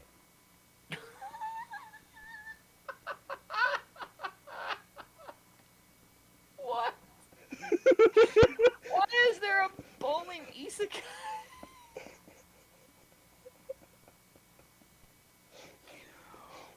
Why? What? Those are not words that I thought I'd ever hear in the same sentence.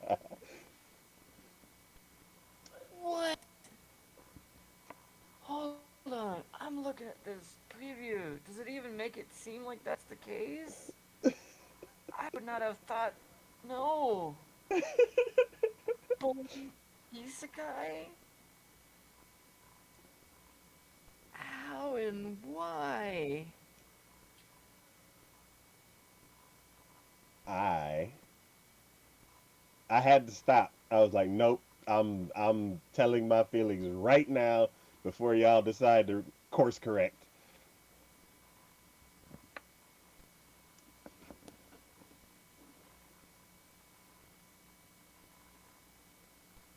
Okay. Uh-huh. Nope, I'm watching the trailer. Oh, yeah. Wow. I think you're seeing a new trailer, not the trailer that I saw. They're in feudal Japan. Yep.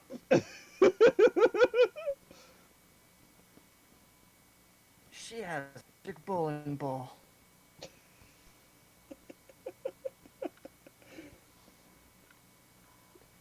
What the hell? Yeah.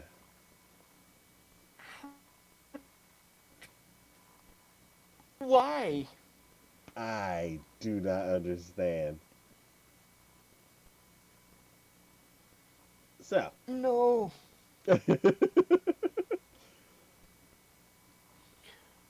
Samurais and bowling. Got it.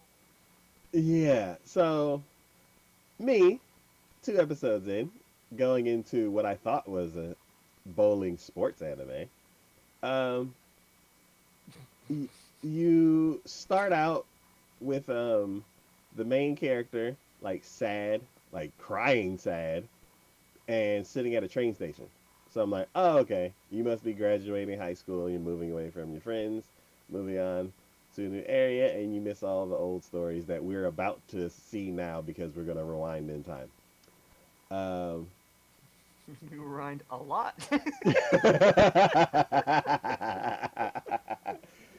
uh, so yeah, it goes not to the beginning of the uh, bowling club being started, or not to when the senior member leaves and everybody's all sentimental, and then you rebuild the team from the for the new generation. You start at in the middle of it, like in the middle of a tournament, Mm-hmm. and the main character is going up to bowl and strike. You're like, okay, cool, bowling anime, awesome. And then she goes up again, strike. And it's like, okay, 2 for 2, let's go. And then she goes again, strike. You're like, turkey, title of the anime. And then her teammate is also strike for strike. They're both at 60 points, third frame. And then the main character goes again, and snake eyes. She leaves a split. The hardest split to get, pins at both ends. Mm-hmm. And her teammate is like, you always do this. And I was like, oh. And she's like, no, no, it's fine. I'm not gonna go for the spare. I'm just gonna hit one pin. For real. For real. I'm just gonna hit one pin. And I'm like, oh, there's some history here already. Mm-hmm. um and gutter ball. And she's like and turns towards her friends. Um and I think they lose. They show the end, like the end frames and stuff like that, and the scores. Mm-hmm. And I haven't bowled in a while, so I don't. It's like they show me that picture, and it looked like hieroglyphics to me. I'm like, I'm seeing slashes and triangles and numbers, and I'm like, you gave me 7 seconds to just decipher what that picture was, and I just saw shapes and numbers. I don't know if they won or they probably lost. Most likely they lost. Um, and I don't know how badly they lost because I didn't have enough time. So, um, so yeah, then they go and get Ramune, which I was like, Ramune, they got that at HEB. Um, so they're all like celebrating the game, Mm-hmm. and the teammate was like, "Why are we celebrating? We lost." And she's like, "Yeah, but we had fun. That's why we're celebrating." And she's like, "What's the point of this team?" And I'm like, we've been in this anime for like 10 minutes, and one person's already ready to quit. I'm like, I don't know why. Probably because she keeps getting turkeys and snake eyes, I guess. Um, Speed run. but it looks like, oh yeah, and basically she just like kind of tore the whole team apart. He's like, you are always throwing gutter balls. You've been playing for a year, and why are you still throwing gutter balls? And she's like embarrassed and like, where's all this coming from? Mm-hmm. Obviously, the teammate's just been boiling over for a year apparently. Um, and today was the last straw. And then she goes after the other three characters, and then finally goes after the main character. And she's like, "You don't want to win, do you?" And she's like, "What are you talking about?" She's like, "You always throw a turkey, and then you throw a split, and then you say you're not gonna go for the spare, and you always gutter ball it." And I'm like, "Okay." And then she's like, "Why are we even doing this?" And he's like, "Because it's fun." And she's like, "No, I want to win." It's like, I'm not gonna be able to win on a team like this. He's like, "Why are y'all playing? Why are y'all even on this team?" It got quiet. And they all kind of like, cause cause the main character asked me to, and I thought it would be fun. um, so then she's like, "That's it, I quit," and she walks off. And she's like, "No, don't go." And they're like, "Nah, leave her." Blah blah blah. They're like, "She'll calm down and come back." And I'm like, I would. Is I get why she's frustrated. So I'm like, maybe they'll make up tomorrow, and then everything will be fine, and it'll just repeat. And because she always blows up, I guess I don't know. So then they um, they all start walking home, and the one of the characters is like, It seems like it's gonna rain. And everybody looks up and it's blue skies, and they're like, how did, what? So then they start walking some more, and they pass this construction area, and there's this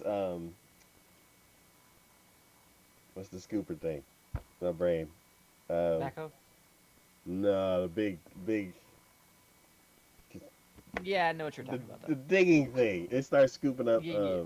It looks like it's digging a giant grave because the area is like perfectly straight, and there's Mhm. this like lump in the middle that it's about to get to, and it's like something kind of glistening, um, and the characters are like, didn't there used to be a bookstore here? And they're like, yeah, yeah.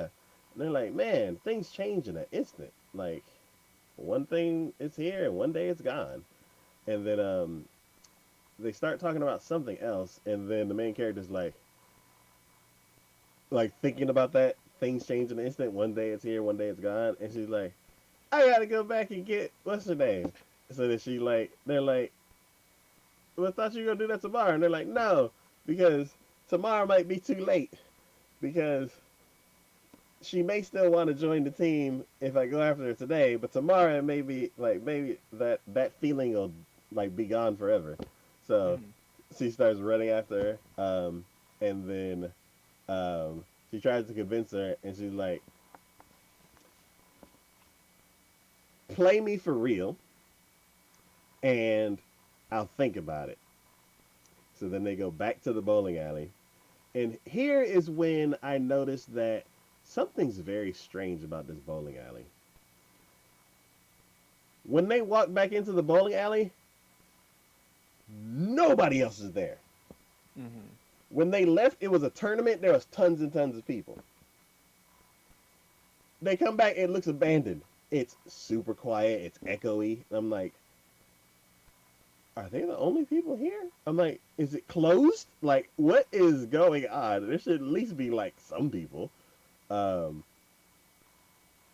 but yeah, so then they start playing the game, and then it plays out exactly like the tournament. Strike, strike, strike, strike, strike, strike, split. And she's like, I'm getting up. She's like, I'm leaving. She just gets up and walks off. And she's like, no! But for real. So um, then the storm starts that the girl heard earlier. And it's raining and lightning. And then because of the rain, it zooms back to that little mound that was in that square giant grave looking thing. Mhm. And it shows this ancient bowling ball that's all cracked and withered. And then all of a sudden, lightning strikes the bowling ball, and as the actually, what was it? Yeah, so the girl before the lightning strike, the girl was like, you know what? I'm actually gonna get this spare. So then she goes up, and as she's bowling, lightning strikes that bowling ball, and then all of a sudden, her bowling ball starts glowing, and then she starts floating up in the air towards the pins, and she's like, "Ah, what's going on?" And then all her friends try to grab her to like pull her back, and they can't pull her back. And then she calls out to her friend, or almost former friend, and then she runs back up the stairs and sees them like floating off to wherever they're going. And then she jumps and grabs onto them, and then they teleport to feudal Japan. Yeah, that definitely seemed like that when I saw it in the trailer. Yeah. So then all of a sudden there's this giant war going on, and somebody gets beheaded, and the head falls next to the girls, and they're all like, "Ah!" And then um, they, all of them are there except for the teammate, the one that's mad about everything. She's off by herself. So they they what is it? They get their bearings, try to figure out what's going on, and then they notice that what's her name's missing. So then they call out for her, and then they grab some bushes from somewhere Mm-hmm. and start like sneaking across the field, and then they notice that someone's walking up to the girl, so then they drop the bushes and be like, ah, and run over to her, and then they get all situated, and then some of the, I guess, bandits that aren't in the war come across them and like are about to attack them, but Mm-hmm. then there's this like lone warrior who like saves them, and then after he saves them, he takes them back to his town, and everybody's all like, oh, blah blah blah. So apparently he's royalty, and he wants to repay them because those bandits were after him, and he hid behind the rock that his friend was by. And when they screamed out to her friend, they scared the bandits off. So they were like, "Oh, you saved our lives," and he's like, "No, you saved my life before I saved your life." And then, so then they all go to his place, and as they're walking in the building, actually during the fight, I'm like, I kind of like got pulled out of it mid episode, and I'm like, You mean wasn't the this? part where they get transported back to feudal Japan? Yeah, and I was like, okay, I guess. And then a fight, like then when the dude started like fighting off the bandits, then I'm like, wait a minute, didn't I start a bowling anime? Did I like accidentally click to an isekai somewhere? And I'm like, I guess this is what we're doing now. So,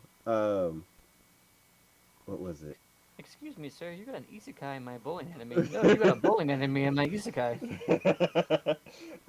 Yes. So there's actually something that happened before they went to the thing. Um, when the guy saved them, they all went off.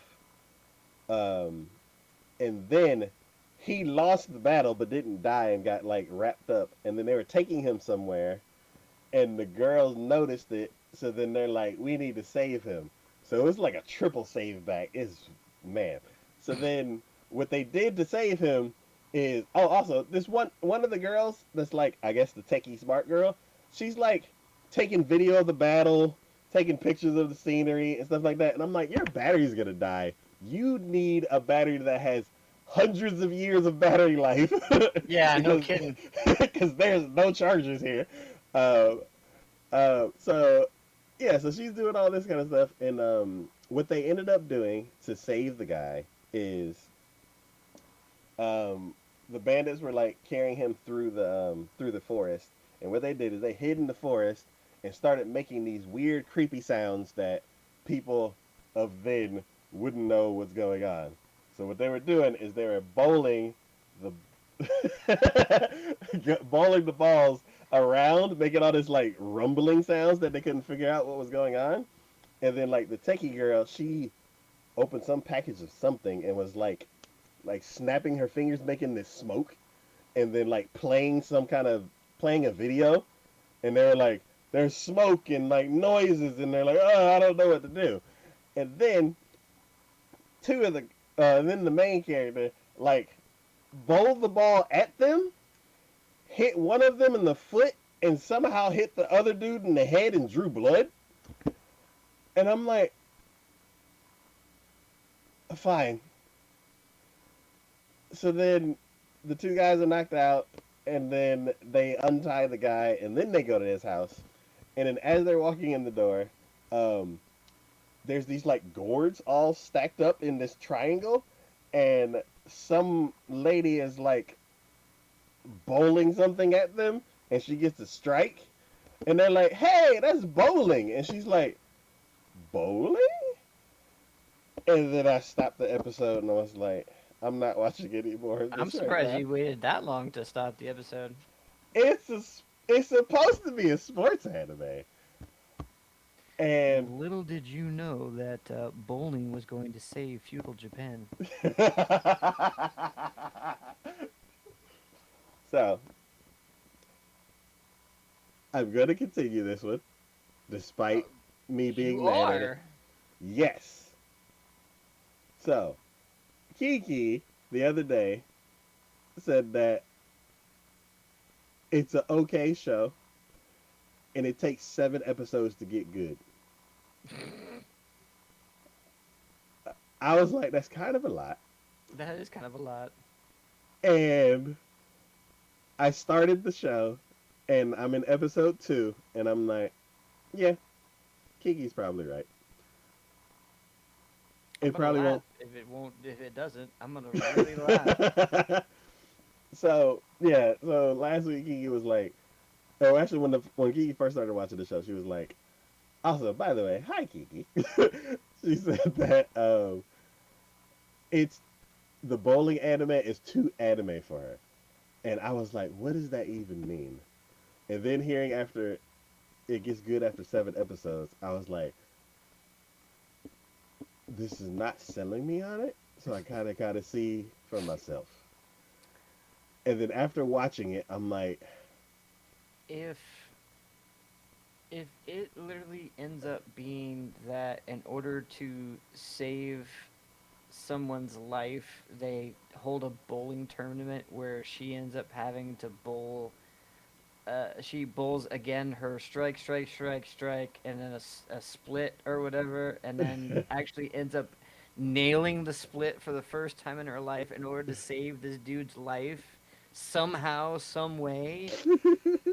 I am going to laugh my ass off about this because, dear Lord. I have a theory that, oh, like several times that teammate said that she hated the main character.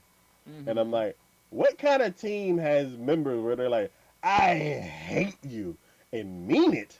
And I'm like, Jesus. I hate her and mean it,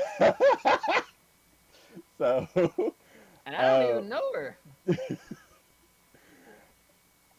so I think that this whole isekaiing is a trial for their friendship. They need to go through something life threatening to become a stronger team, and then at the end of the episode, they'll be able to win tournaments. They'll be transported back, and they'll be like, "Wow, you guys are amazing! How did you?" Yes. Oh my god! So, Turkey. An Gobble isekai, gobble. an isekai about bowling. That's just wrong on so many levels. He says Tuesday will tell me if I praise or riot. Uh-oh. We gotta watch out for a rampaging Kiki. But yeah, not what I thought it was gonna be. Ah, by a long shot. This is the first, and this is the only anime that I thought was gonna be a sports anime that definitely wasn't, but it also involves sports heavily. Um, Yeah, about to say, don't count out the bowling man. I'm telling you, it's going to save um, Japan. but I'm telling you. yeah, we shall see at the end of the season what this show's gonna actually end up being because um, I man, I hope this does not start a trend. Um, I do not want to see like a tennis Baseball isekai. isekai. Basketball isekai. Uh, yeah. Isekai to another world with my baseball skills. Yeah. That is Turkey. Alright, the last show we're gonna be talking about is Scooped Up by S Rank. Put put. Putt putt isekai. Hockey isekai, except they don't have ice. It's a fire Ah, world for hockey isekai, and they have to learn how to adapt. street hockey. Um, yes, this show. This is an okay fantasy. It is not the greatest, not the worst.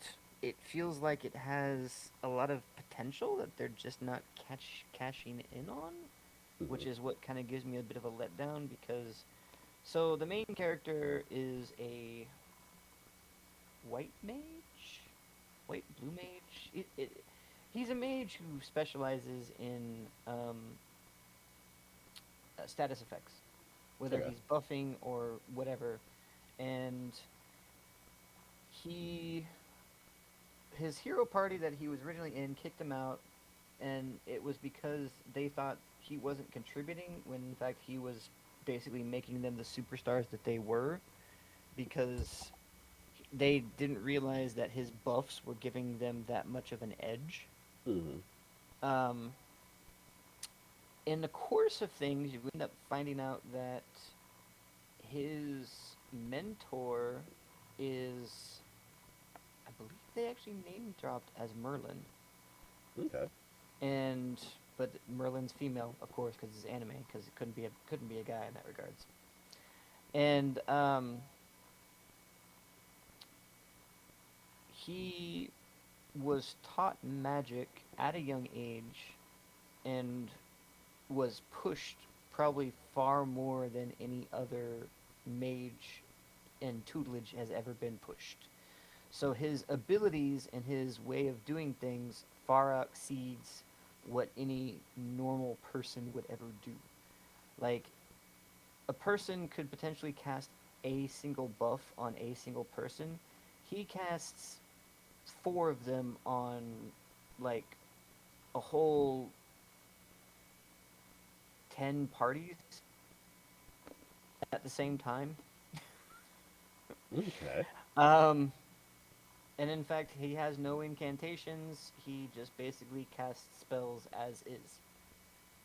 So people don't even realize that's the reason why the hero party didn't know that he was actually helping them as much as they were because he had Oh. no incantations.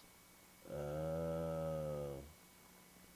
He just did things and the power worked and it just made them stronger without them realizing it. So normal mages would have to in Casting those spells, the incantations, yeah, that sort of and thing. then it would be like one person, one buff. Yep. Whereas he's buffing the entire party, just basically tapping the staff on the ground, essentially. Interesting. He does have some other, like, he does do a little bit of actual offensive magic, but for the most part, his primary is buff spells and stuff like that. So he just makes people stronger around him. Okay. Um, Beyond that, I mean, again, this is another standard basic isekai. There's demons. He's stopping plots for demons having doing demony things. It's nothing. I mean, I know I'm being blasé about it, but there's nothing like hugely impressive about it. I mean, New Saga, if you compare the two, is probably way better in that regard because it has more of an interesting plot to it and that Hmm. everything. This one just seems like your stereotypical. I mean, it's not an isekai. At least that's as much as it is. It's just Okay. he's overpowered and really strong. Um, and it was a S rank party after he got kicked from the heroes party who picked him up, and he's thinking of himself as being one of the weakest when he's as overpowered as he is.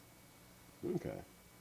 Just because the hero party kicked him out, and he just thought, well, if a hero party kicked me out, I guess I'm not as strong as I thought I was. Ah. Then come along this S rank party who was in need of a mage of his of like him, and then he's doing all these things in the quest that they were doing, and they're just like, "Wait, you can do that? Wait, why? Are you, how are you doing that?" So Okay. it is again. I think I forget which other one I ranked as that, but it's another just kind of mid, not horrible, but not great. Okay. Cool. Cool. Cool. I think we're getting like a lot of that stereotypical like this is now another one of those tropes where it's the overpowered MC gets kicked out of the hero's party because they seem weak or don't or not thinking that the hero thinks they're not performing as they should, when in Mm, fact they're overperforming and actually allowing the hero to do the things that he should be doing, kind of situation. yeah. Um, as far as like overarching plot, um, is there like a big bad that they're heading to, or is it kind of like So far, bad? it's just a matter of they've come across demons trying to invade.